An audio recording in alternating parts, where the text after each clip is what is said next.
But first, let's talk about what's hot now.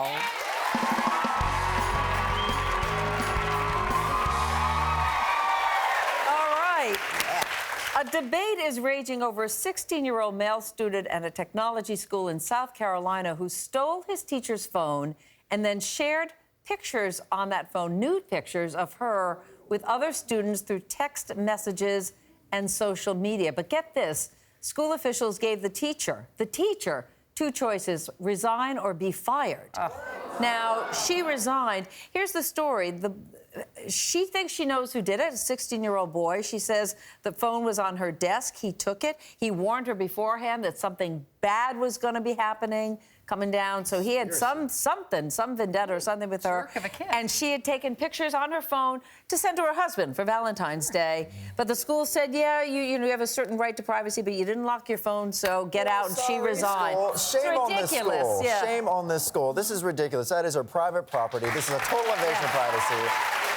And the kid stole the property. That's the kid stole the phone. It's a criminal offense to steal someone's personal property. Anything. This kid should be in trouble too. On top and of so it, far they haven't even talked about disciplinary action for him. So This reminds me of someone that breaks into someone's house and breaks their leg, and then they sue the person they broke into. Right. It's so ridiculous. But it's so, and as a comic, I never had a lock on my phone because I'm like Megan sometimes. I'm Pollyanna, trust everybody. But, and she trusts a lot of people. That's why I had your purse in my dressing room. I have no nude photos on there. Yeah, I wish you did. I was gonna sell them. Yeah. But I was hosting one day and I left my phone in the back room with the comics, and I come off and they're like giggling, and it's like, what's going on? They took my phone, they opened it up, they sent text messages to another comic that has a girlfriend saying how desperately I wanted him and I was so in love with him. So sometimes you think things are funny, but you can get people into big trouble doing stuff like that. You have to be very cautious when you do stuff. I cleared it up because I didn't want his girlfriend to beat my ass because she's kind of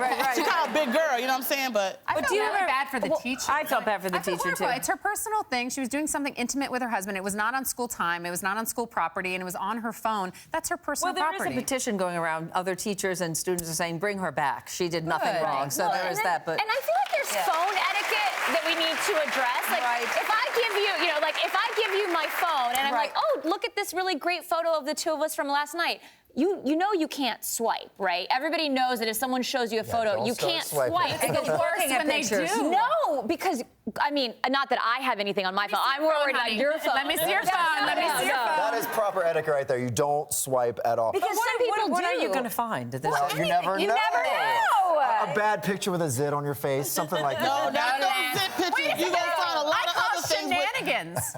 You stole my phone in the makeup room and took some inappropriate photos of you on my phone. Remember that? Definitely sell those. He did, and I can't see my face. I can't identify what it is.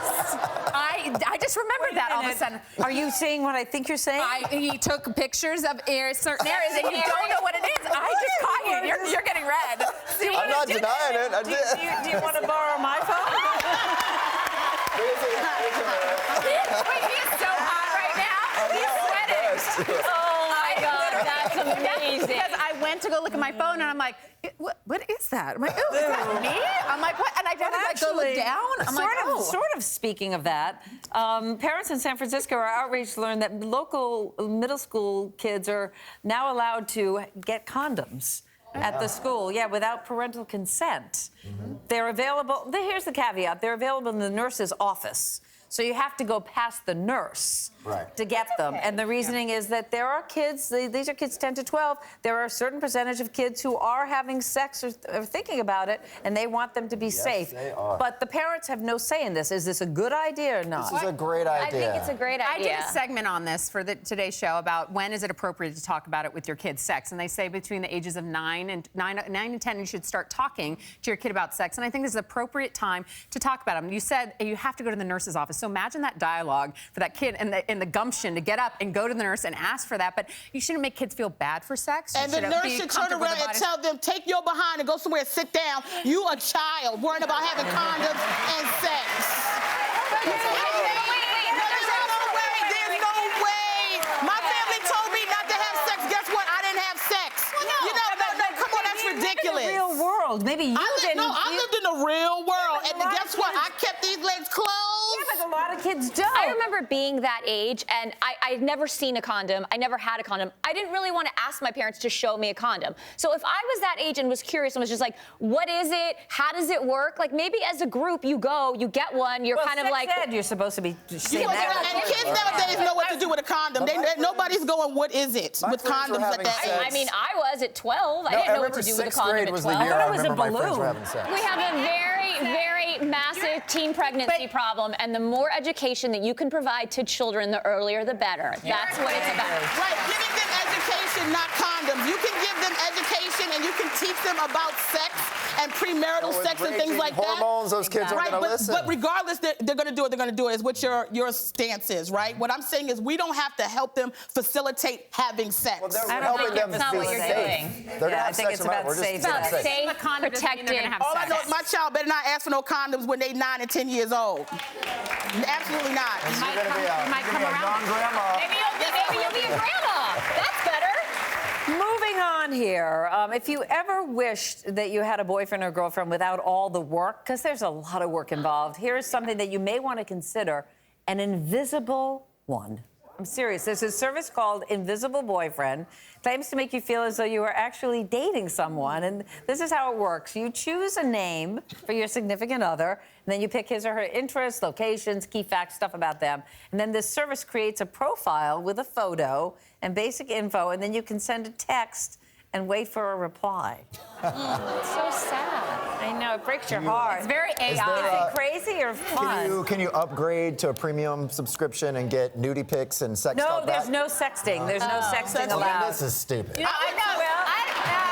Hey, you know what I like about it? What we know about you. What I like about it, we're married, you're married, but you know what, I would take it one step further. I would like an invisible gay boyfriend just to uplift me and like send me notes and stuff like that. Oh, your hair looks You good. look good, girl. You're looking fine today when I feel like, ugh. I would totally sign up for this because, you know, sometimes I don't have anybody sending me text messages. And I know, but you're not sending me sexy things and making me feel like a woman, you know? It's $24.99 a month, which includes 100 texts, 10 voicemails, Wow, the voice. and He's one, oh, dedicated. this is so romantic, a handwritten postcard. And plus, I pay for on Valentine's Day and special events like that when I don't have anyone. I send myself flowers. I do, and I pretend it's from somebody. Why does you say it's... I do. Nobody else does that. Send them some. I do. Do you write a fake note with Yeah, somebody's right. name on it? You're the most beautiful woman I've ever met in my entire life. I love myself. Like that. Love that. I love it. It's good to love yourself. And I act surprised. Who sent this? Who could it be? Me? No, not Could be me. so many people, I don't know where to start. Okay. My invisible lover. Here's another story. Texas homeowner who allegedly held swingers parties at his home. I've never known anybody who swings. Okay. Really? No, that I know of. But anyway, he may be forced to reveal, maybe I'm looking at him right now, forced to reveal the names of literally hundreds of guests who attended these parties because the owner of the home is being sued by his homeowner association for throwing those parties, which were dubbed Naughty Neighbors Club. They said, you do not do that in this association, and they want the names so these people can testify. But the prosecuting attorney says that the name, like I said, it's necessary to find witnesses, but the attorney for the homeowner says, no, you don't need the names of these people. Leave us alone. What do you think? Yeah, well, one, it would suck to be a maid at this house, because could you imagine the stuff you'd have to clean out? Ugh, gross. But I want to see that list. one, it was illegal because he's running a business in a neighborhood, Yeah, so he was right charging there, money. that's illegal. But They don't need the name. No, they don't- It's I don't think illegal you need against the to release homeowners the names. association, not in neighborhoods. If I lived in a regular neighborhood and I didn't have a homeowners association, it's illegal because the homeowners association. I think it's just people being nosy and wanting to know what's going on in that house. I would too. And Wouldn't you? Well, because they heard that some well-known people in the community were probably part of it, and they wanna want to out know people. what it they just is. wanna out yes. Oh, yeah. Have none of that's you the thing guys been about- privy to a I have. swingers? I have been approached by a couple of couples to swing, and I have been Who? for Who research. approaches I you? can't tell you. No, but I mean, what kind I know this story. It's a good one. I actually had a lady, and I had no idea that she was a swinger. A friend? No, this was a woman after a show. She says, oh my God, I loved your performance. I have some perfumes and some body oils that I would like to get you for your next show. Oh. So I told her my next show is, she comes, and she's like, my husband has something for you. He brings this basket with all these body lotions. He's like, we're gonna have fun with this later. And I thought I misheard him. So I was like, okay, thank you. And then I kind of scoot off. She's like, yeah, are you ready to go with us? And I was like, go where? And she's like, oh, we want to massage you up and down and have a bath. And I was like, oh, okay. You know, because people think I'm a freak because of my... How do you get out of that? You go, thank you, and then you leave. Yeah. That's what you do, you leave. I'm too polite. I'd be like, oh, thank you so much. But that's the thing, but people always think I'm a freak because of when they see my stand-up, they go, she's into anything, and I'm not. So you were a teaser. holy. No, but you're a teaser. You're a tease. I mean, I tease, You're but I'm a holy. tease. I'm You're a holy tease. Yeah, but you're a tease. I just want to know, did you keep the oils? I did. And